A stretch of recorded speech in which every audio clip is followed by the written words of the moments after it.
I'm sitting here with Ralph Lemon, and it's a Tuesday before the Saturday opening here in Minneapolis of Geography.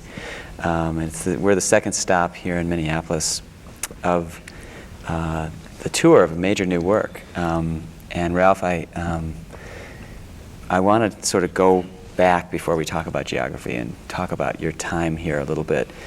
I know last night we hosted a talking dance project in which you talked about your background here in Minneapolis, but I'd love to just get a little bit of a sense of your time as a dancer here in the Twin Cities, and also your time, how the Walker may have had an impact on your work and your aesthetic during that time. I understand you used to come here quite a bit and see a number of people. Yeah, I sort of grew up in the 70s as a dancer here. And that was sort of the height of the sort of postmodern party, and the Walker was bringing in a lot of or everyone, that was kind of doing interesting work in New York at that time. And I was remarking last night that it was an incredibly fortuitous time for me, as a young dancer, to see that much experimentation, diversity, and possibilities, in the art form. And it was very simple to see dance here. You didn't have to work that hard. And did you see a lot right here in this space, or? Yeah, I performed on this space. You did? Too. Yeah, a number of dislocated my knee in this space. Back when you were with Nancy Hauser Company? Well, I was studying with Nancy, but there was always this space was, one weekend there'd be student performances on this stage, and then the next weekend Trisha Brown would be doing lineups. Right. There wasn't really a hierarchy in this town for work, and I think that was, and there was incredible use of space, sense of where you could watch something or where something would be. I remember the Grand Union, would come and hold workshops at the Guild, which is with Nancy Hauser's space, and so you just felt a real a kind of community, and the Walker was very much a part of that. Yeah, so it feels really. I was just before you came, I was just sort of walking around this stage. It hasn't changed much. It hasn't changed much. Yeah. We're still doing it. The 27th season of Choreographer's Evening is coming in a couple of weeks. Yeah, that's amazing. Yeah, and I knew that there was something special kind of going on here at the time I started work. But since I've left, it's becoming more and more clear why. There's there's support here, there's encouragement here, and it's a good place to grow up. Throughout the Twin Cities, you mean? Yeah. It's a good place to grow up. But I felt that there was a time when it was important for me to leave, when I needed more information, or I needed that information from the core. Right. And I think that, going back to having so much of the work coming in, when at that time it was coming in from New York, that it was clear that there wasn't necessarily a specific school, but that there was so much interesting work coming out of New York that there had to be some reason for so much interesting work to be coming out of that city. That became a real kind of magnet for me. Had you been to New York much? No. Did you? You didn't go away with Meredith Monk when she came through at one point, did you? No, I saw Quarry in that kind of. That was one of those sort of life-altering, experiences. Right. And I did a workshop. You saw it here in Minneapolis. Yeah. I forget where she did that piece. The Firehouse, maybe. No, maybe it was obviously a large space. The Quarry was pretty huge. Massive. But I did a workshop with her at Naropa in Colorado that summer. Oh, okay. And then that following year, then I came back, and I was with Nancy's company at the time, so I spent one more year with Nancy touring, and then moved to New York in '79.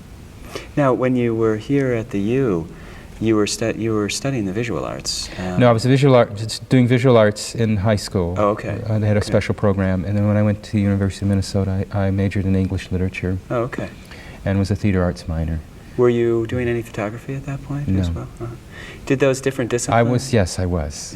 I was also studying photography and film at Film in the Cities. Is that still around? Yeah. Oh no, in fact, it stopped a couple of years ago. Yeah. That's right. Yeah. Did you find that was unusual in your experience over the years as a choreographer, that kind of early immersion in other disciplines? Did that set you apart in Yeah, in a good way and a bad way. Uh-huh. And still. Yeah. You know, because I think I still, although I think there's a trend now in the late 90s of this whole idea of, you know, the sort of promiscuity and mixing forms and you know, the trend of that. Right. I don't know if it's in the importance of that, but there's certainly a number of artists kind of mixing media these days. Certainly in the visual arts. And especially, certainly in the visual arts. And it's something that I've just always been capable of doing. And I think that in the beginning, I did it naturally, just because of my kind of either lack of focus or interest in all these different mediums, or something else. That in the beginning, it's just what I did. It was more organic. And then I think when it became clear that at some point I was going to have to claim something. Right. You know, so I put all these other things away and just made dances. And was there a single thing that turned you toward dance amongst all the disciplines? Yeah, I think that the problem I had once I started to study any discipline formally, it was clear that there was always, I guess it's the idea of technique, that therefore rules. And I think what was interesting to me about the creative process basically is that it was about my own sense of research and experimentation. And you know, that was just something I kind of embraced very early on. And I think it was always problematic for me when I confronted a technique of a medium, that this is how you took a good photograph, or this is how you wrote a coherent poem or a piece of prose, or this is how you acted well. And in dance, and I think that the beauty of my first dance experience is Nancy Hauser was not really a technique teacher. She, you know, I mean, we had technique classes, but she wasn't really a technique teacher. Her classes were more about the creative process. So I think that's probably why I really embraced dance, because I didn't really have anything to react against. You know, I mean, she just opened up this studio and said, make dances, and you could take these movement classes, but no one was browbeating me about pointing my feet or straightening my legs. Right. Did you study ballet at all? Yeah, but I think, and then I think I was left alone enough that I was able to kind of sort of find that choice within myself to challenge my own technique. So it wasn't someone saying do technique, it was me making a choice that I wanted it, and then it was okay. But I think what was so interesting, you know, what was a little problematic about that now is, you know, thinking back on it in retrospect, is that I guess I had to shut all those other parts of myself. I had to quiet all those other parts of myself to focus on my body. When you decided to approach technique. Or approach dance as a choreographer. It was clear that there was no separation. That technique and my body and choreographing and dancers was all one. And I had to know all of it well. Did you feel like, for the amount of concentration and mental energy and just to be able to achieve what you needed to stop pursuing those other forms? I think dance, by its nature, if one takes it seriously, it's a very possessive and jealous lover, and it doesn't really all-consuming. It's all-consuming, and if one does any part of it well, you have no time for anything else. I mean, I was just thinking, I'm writing. I'm doing a lot. You know, I disbanded my company 2 years ago, and I'm writing now, and I'm drawing again, and I'm taking photographs, and you know, doing some film video projects. And, right. And but still, when I dance, I have to psychologically prepare myself, which takes maybe an hour just to think about moving, and then I have to warm up, which takes 2 hours, and then I rehearse. So it's like 5 or 6 hours gone. Right, right. Do you know? Whereas when I write, I open my laptop and I make my tea and I write. Right. And does it make you feel at all? Does it tempt you to stop dancing and just be choreograph, or is that the same kind of all-consuming? Well, it's like you turn 40 and the body starts asking those questions also. Right. So there's a real, it's not like one of those tough life-death choices. Right. It's like the body just starts to shut down after a while, so your choices become limited as a mover. Right. And this piece has been really interesting for me because when I disbanded my company, I really wanted to take some time. I wanted to be away from the stage for a while. Right. And 6 months after I disbanded my company, I got a call from Sam Miller. Right. Asking if I'd like to do this, if I'd like to kind of do an interesting project at Yale. And then it would be challenging because it would be in a very sort of traditional theater environment. Right. That's why I went for it, because I thought it would definitely challenge my presence, right. my familiarity or my tendency, kind of to do the same old thing, which right. I didn't want to do. And so creating this work and working with these Africans, it's really challenged my body in a whole new way, and that the work is more theatrical. And and that these men are almost, some of them are like half my age. They're really young. They're all in their 20s. So it's definitely giving me a new perspective on the future for my dancing body.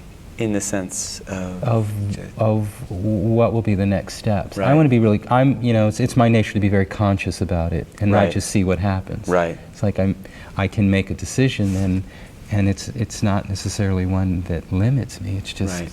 I might make a decision where I'll step out and just direct now, and if I do something physical, it'll be more specific. It won't be as necessarily unconsciously about dancing, which the process has been for 22 years. Right. It's either I'm in a work or I'm not, but it's not my deciding not to dance. Right.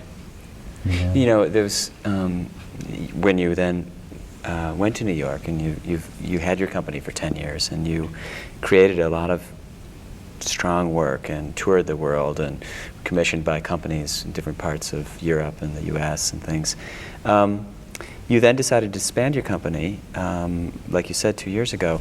At that point, it seemed like a lot of people were really pinning that to the economic situation and to the NEA reducing its funding and to other major foundations.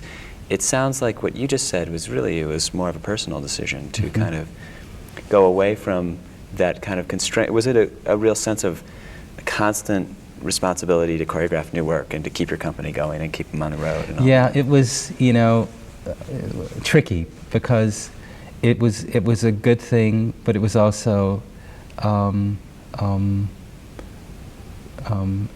not such a good thing. The idea of building a company. Right. I think when I first made that commitment, it was about creating freedom and resources to continue to make dances. And then near the end of that, and it was, it's not very simple, it's due a lot to the economy and the way society looks at modern dance. Right. Sense of support. But, after 10 years, I had built this machine. Right, right. This sort of walled structure that was limited. Right. That was limiting my freedom. So it was doing exactly what I didn't want to have happen. And I don't know if that was my fault or just, like, again, the fault of just, the economy or society. But, and I think it was probably because of all those things. It's definitely a collaboration. I certainly see it in, kind of the situations of all my contemporaries and peers. I know it wasn't an isolated situation. Right. But the nature of the beast is, I think that it's that choreographers that try to maintain a dance company in this society and environment are creating magic, because if you really look at it, it's impossible. The whole idea of a not-for-profit institution makes no sense in a capitalistic society, for one. We were all feeling like we're swimming against the stream. Yeah, and then you're like working, as a choreographer, you're working with this thing that's about being temporal. Right. It's like dance, the beauty of it, its purity is that it's there and it's not, and you're trying to maintain that via repertoire, via touring a work. So all these things kind of create a dysfunctionalism in its structure, and they're always at odds. So psychically, it starts to affect. And I think those that do it for long periods of time, like my mentors, I look at Merce and he's on stage and he loves it. And I just think that there's a place, and I've read a lot of his interviews and heard him talking, he's just a master at shutting some things off. He's a master at shutting those voices off that tell him it's impossible. And I wasn't. And to me, I don't look at it as a pity or tragedy. It's just, I feel, and I don't use happy freely, but I feel so much more fulfilled now in what I'm doing and the projects I'm working on. So I think it becomes a personal matter. And so a lot of my decision was that, yes, it was not a complete fulfilling situation being the artistic director of a dance company, period. That was my life. It wasn't enough. Yeah, I can imagine, because it's, like you said, the 4 or 5 hours a day just to, to be, or 10 hours a day, to be there with the company, to be on stage, to yourself warm up, to choreograph new work. And then you've got all those other constraints running a company, of fundraising, of administration, of being out there talking with presenters, all of that stuff. I just imagine it really, you have no other life, I would guess. Well, you do that, you finish rehearsals, you go to board meetings. You sit on the phone with your managing director who's crying because there's no money. You can't let the dancers know that, who want more money. And you're sitting with all of it, trying to figure out how to make it work. And it's not like this happens once every 5 years. It happened every day. And I think you just, the people that I admire are, Streb is a really good friend of mine. And we talk a lot. And she and I were just sitting right here a few months ago doing the same thing. And the way she deals with it is amazing. I mean, the first time I met her, she was going to sell her father's. Her father had given her a cabin when he passed on, and it was on a lake in northern New York, and she was going to sell it to pay off her Amex bill so that she could continue to borrow more money for her company. And I'm like, that's your father. Your father built that house. I'm romanticizing. Sure, no, I know. You can't sell that house. It's like from your dad. How can you? She's like, it didn't matter. The most important. This incredible clarity of And I think that clarity is so admirable. I don't see it as, also that she's able to make that sacrifice. Well, she make that sacrifice, but also make really good work. So it's all, in that situation, it makes sense. Now, 2 years later, Geography is premiered at Yale. It's pretty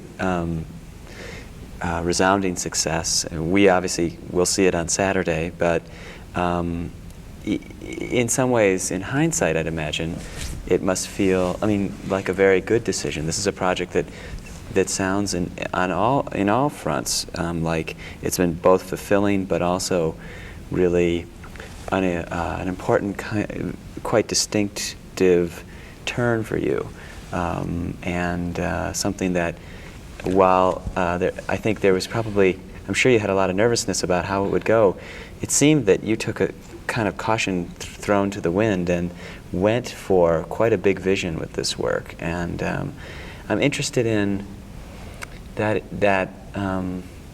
step about, let's maybe first we'll talk about the content of the piece, your interest in looking at Africa and looking at African artists and African forms of music and dance and issues of identity, and what was it that made you interested in exploring that through a new major work? Which one of those questions are you asking? I figured I'd throw them all out there. Now I don't have to ask anything else. Yeah, and I throw that back at you because you know it's a very. Well, I guess the question is really about. Well, how about I say this? That this piece is very present, and I don't know what it is. I don't know what I've done. I don't know what the work looks like. I don't really know what the work means. It's been a process. Right. And because it's so dramatically foreign, and I had no real preparation, at least consciously, of doing something so dramatically different. Mm-hmm. And because it's so much about issues that deal with sort of me way beyond being an artist, you know. Right. There's a lot of vulnerability about you know, who I am in this particular sort of project, and it's hard to kind of talk about it. I'm sure you're very specifically like what is it and what does it mean, and yeah, we have dates to show it, but every night, because I'm performing, and every night that I'm on stage, you know, what I go through emotionally is, you know. is it very dramatic? A very different emotional. Yeah, because I don't know. There's nothing on stage I trust. Huh. When I had a company. What does that mean? Well, you know, as an artistic director for a dance company, you know, in the traditional sense, you work with dancers over a long period of time. You get to know them. Right. And you know what a body's going to do, what it's not going to do. You know when someone's having a good day, and by and large, you know a piece is going to go well. Right. You know what you have, because those dancers become you. You know, if you've worked with them long enough, there's sort of a communication that happens via osmosis. That's the beauty of it. Right. I don't know them. I still don't know them. We don't speak the same language. We don't speak the same physical body politic. Not a single person on stage. And we've only been working together for 4 months. So then, and the work is now just finding, you know, it's finding a kind of continual life, every performance. Right. Huh. So anything I share with them during that moment of performance is new. Huh. Every night, it's new. How much does it change night by night? A lot. Huh. Because they're so alive, and because their structure to them is something very different than structure to me. There's this beautiful thing that happens every night. We have a number of circles that we make, and they each have spike marks for each performer. Never do they go to the spike mark. They may be 3 inches away, or an inch, or a foot, but they'll never stand on the spike mark. I'm the only one that stands on the spike mark. But every night I stand on the spike mark. That's important to me. It's not important to them, and yet we make the circle. Right. So it's that kind of thing, and it's you know, and it's all that's so unusual to me. Right. And I could say that all that's really disturbing to me, because if I had a dance company and we had spike marks, they'd better damn well be on the spike marks. Right. Right. You know. Do you feel like the piece has been a success for you? I don't know. Don't know what success is. Right. You know, I said from day one, you know, from that first workshop day, that this was going to be, I don't know if this is going to be art, but it's going to be, definitely it's anthropology. And yes, I feel the art process of it, but again, it's shared so much more dramatically with the anthropology of walking away from a day just like, oh my God, what happened? It's a different, you know, it's really, it's like a lot of different worlds sharing space. Do you feel, have you had a sense as to who's influenced each other more? No, I think that that's probably balanced. They have affected me greatly. My work after this project has changed forever. Oh, really? Yeah, I don't know how, but it's the way I think about things. I will say, and you know, before I go on, but I would also say that I've probably, this opportunity for them has also changed them forever. Right. But I will say, I wanted to go back that I lost that thought. Go ahead, ask your question. I was just going to, for the record, clarify that there are 4 dancers from Côte d'Ivoire, and there are 2 dancers from One's from, Guinea. well, we have 2 performers that just drum from Côte d'Ivoire. And then we have from the Key and Bach Collective. Yeah, and then two dancers from the Key and Bach Collective, and then 2 from the Koteba. Right. Company Koteba. Yeah. So 6 of the performers are from Côte d'Ivoire. Another performer is from Guinea, and then the other American is from Virginia, young man Carlos Fun, man from a sort of urban house culture, but also has studied modern dance. So he brings he sort of represents a kind of interface between me and the Africans. He's studied African dance, and he's also a drummer in the piece. Oh, really? Yeah, so he's this interesting kind of connector. Is there a certain amount of improvisation in their work, in your work, or in this piece more than you've ever used before? Yeah, there's some improvisation. I'm improvising a lot. Oh, which really? I don't do, and it was clear that for this work I had to. Right. They've also really pushed my dancing because they're so immediate with theirs. They're so specific and clear and powerful that I knew I was going to have to sort of find a level within what I do that kind of made as much passionate sense. Was there a temptation at all when you first got everyone together? And I don't know I can't remember if this was in West Africa or whether this was here in the States, but to use an earlier approach to choreography and kind of rein people in a certain way? Absolutely. Absolutely. How did you deal with that? Well, when I first started the piece, when it was all in my head and on paper before they came, I had announced that there was not going to be any African steps. I was not going to do any traditional African movement in this work. And after that first day, it was kind of like, well, then why are you working with traditional African dances? You know? Right. Now, why don't you just go uptown and hire some black men? You know, like. Well, it's a question. When you use the word traditional, I mean, I think of Ensemble Kotiba as a contemporary African. Well, and that's it. There's, we throw those words around, and I think it was sort of important for me in the beginning to be able to say that they were traditional, just so that I could have a sense that I was kind of working with what I perceived African dance to be. I see. Whereas all the men I'm working with are contemporary African men. Right. So and what that means is they are completely ensconced in the sense of their tradition. They know all the steps. They do, yeah. But they are also completely interested in new information. Is there regular work on a year-in, year-out basis considered in Côte d'Ivoire, for instance, as quite separate from traditional work? I mean, does the society view their work as contemporary dance? African society probably. I don't know if they make those same kind of distinctions. I see, right. I think there's much more a sense of evolving in African. Of a continuum. I think the idea for tradition to them means something very different than it does to us. Right, yeah. So, but you were saying, how did you hit points of real conflict?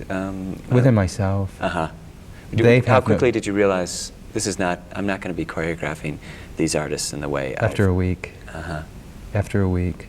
I had a phrase that I thought would translate, and I did it, and it just looked funny on their bodies. Right. It's like, what's the point? Did you get a sense from them of wondering, what are you doing? No, they wanted to go where I wanted to go. They wanted to be respected, that was clear. Yeah. But they wanted to go where I wanted to go. And I think what became clear is I had to, wherever we came up with, there had to be a sense of them bringing what it was that I saw in them initially to the process, which means there had to be a sense of conviction and strength and power in whatever it was they were translating. So if I was giving them something that was just, kind of ridiculous and about them being awkward and stumbling, that was negating what it was that interested me about them as performers, which was that immediate, resounding kind of kinetic energy that they have. Was there... but that kinetic energy it's very specific to a certain way of moving. Right. Did you feel... do you feel there's a different sense of individuality in the artists, the West African artists you worked with, than, say, with your company? I mean, did you feel a sense that you realized you needed to let them each be their own mover? Absolutely. In a certain way? And they will let me know that. And to this day, when we're rehearsing things, there are certain things I can't push. Just like that doesn't translate. Right. One interesting thing about their work is that, for instance, within a traditional step, you will see 6 different ways of doing that. So the style within a tradition is very important, because the style means this is Didier doing that step, this is Musa doing that, this is how JJ does that step, and they all do it differently. That's also part of like African dance. Right. So that's why tradition can be, can have such a long life, because it allows for an individual. Right. Whereas in my sort of Eurocentric, sort of physical, the history of my sort of dancing has been that the individuality is small. It's really important to be on the dot. Which is interesting, because in your style, it's even much greater than it is in ballet, or in even, say, Western classical music. And I think that was the hard thing, because even you perceived yourself as... I perceived myself as being really open to individuals. But they went so far with it that it was really scary, because, and it challenged my whole sense of form. I thought, if they are that great in being individuals on stage, then what's my role? Not so much what's my role, but then what will my form be? Will I understand it, and will I know it? And I think that's why it became really important and clear that I had to be in the work as a dancer, so that I can understand it from the inside. I might have made a work that was structurally really concise from the outside, but I don't think I would have experienced it or really experienced the kind of depth that I needed to experience. Right. Interesting. I was outside of the work. Do you now? This piece is because I want to ask you also about the collaborators that you worked with, but it's quite massive. It's a big piece. It's touring to 5 U.S. cities, including at BAM, and it may not tour again. I'm not sure. Because it's a big endeavor to remount it and regather everyone. Would you, in an ideal world, like to bring this piece to West Africa, or? My one regret is that it's not going to Africa. Right. Because that has really been an exchange. Right. And it should go to Africa, on a moral. Do you see it possibly someday being remounted and? I think it would be really hard. Right. It would be really hard, because it's such an expensive work. It's such a physically, technically difficult work, that to pull all these resources back together would I don't know where anyone would any interested party would find the money to do it again for a week of performances, which would sort of be its life. Other than that, this is all part of my new way of working. I'm extremely pleased and fulfilled that it has a life that's limited. Right. And then it's over.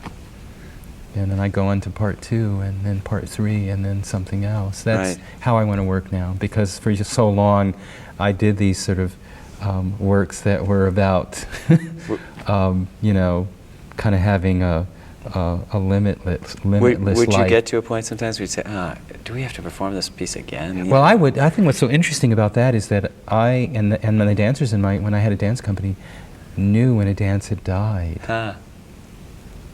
It was amazing. Do you feel like the half-life of this work could go much longer? Oh yeah, I think that this work is I think what people will see in these limited performances are Just a work that's just sort of scratching the surface, because it's so rich in its possibilities. But that's also enough. Right. It's not pretending to be any more than that for me, and I think that's important. Did you find, it seems that the relationship that you developed with the African artists and with Carlos, in and of itself is enough of a challenge. Then you had Francesco Lopez, who you've worked with before, DJ Spooky, Paul Miller, both doing sound and new music for the work. Tracy Morris doing text, Nari Ward doing the set. How were there days when you wondered whether you could keep all your collaborators? All these elements together.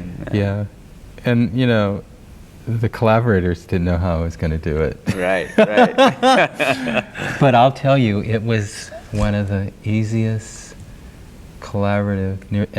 When all said and done, one of the easiest collaborative projects I've ever been involved in and ever heard of. Did you? In the sense of how things work. There was no crises. There was never a moment when someone walked out. No ego issues. Everyone sort of, but we spent a whole year kind of talking about the sort of nature of what the work was going to be. So all these elements were sort of discussed and pretty much sketched out before the actual physical work happened. And I think that was probably why it worked so well. Right. But I also think that it was just kind of a timing thing. Everyone just sort of got it. Right. And did you find in the creative process that you would put this person's contribution here and that person's there? And well, what I said in the beginning is it's like I wanted everyone to do what they do, but that I had to have the last say. That was very clear. Right. And I think that being set up front just made it clear that, okay, this is Ralph's work. Right. So I'm DJ Spooky and I'm Neri Ward, but I'm not Neri Ward doing an installation. Right. I'm Neri Ward creating a set for Ralph's work. Right. So in that sense, I think they were all a little bit more, they were all productively detached from what they were going to give me to work with. But, they were all at the premiere, and every single one of them were extremely happy about how their work fit into it. Right. And I think that was really pleasing to me. I feel like we could talk for a couple of more hours, but I know we have to start winding down. But I want to ask you before we close it up about how it feels to be back here in Minneapolis with this work. And we have a week full of, I heard there was an incredible dance class today. There's a drumming class that tonight happening, and there's activities. Tracy Morris, who we've invited to be in residence this whole week as well, is doing a special reading performance tonight with some local musicians. How does it feel to be, kind of back home? And is this a work that you're glad? Well, it's a scary work. It's a scary work. This angiography is a very scary work. We just finished 3 weeks of a theater run, which is 8 shows a week, and for this piece, it was just really intense. It was really unusual for a dance or dance theater work to be in a major regional theater company and run for 3 weeks. Yeah. That's kind of a nice luxury. And so the piece I was able to develop also, but I'm trashed. So today I'm starting to feel like I'm in Minneapolis again. But I would say, it's being home. It's always challenging, coming back to a place you grew up. Those emotions and things. Those emotions, and plus being here with the work that I feel, I'm so vulnerable about and within that it will be a very, I think, emotional Saturday. Mm. And we're in a kind of scary space too. We're very pleased to have a new collaborator in town that we can use, this big theater, state theater, things like that. But in part, Neri, we can thank Neri for that, because the set is so big that it really was the only space that made some sense. But we also are excited about having it in downtown and all of that. But well, I think that's important. That we're all kind of dealing with those issues of the life of a work, and Right. it gets complicated via audiences and ticket sales, and Right. but the life of this work is that scale, Right. and so that was kind of easy at Yale because they have so many resources. Right. Yeah. Do you know what I mean? We Sure. made the work on a stage every day. We rehearsed on the stage, so there was parts of these elements coming in Right. daily. Right. And, you know, it just had Sure. it had this perfect collaborative, evolving life. It's almost like the European companies in a certain, choreographers. I suppose. Residents at Monet or something. Yeah. And I was so ready for that. Yeah, that's great. But I feel like if these kinds of things are going to tour, they need to tour with that kind of integrity. And, Right. So I'm really pleased that you took it seriously. Yeah, no, well, we're pleased too. It's exciting. So, well, thanks for doing this, and No thanks for problem. being here.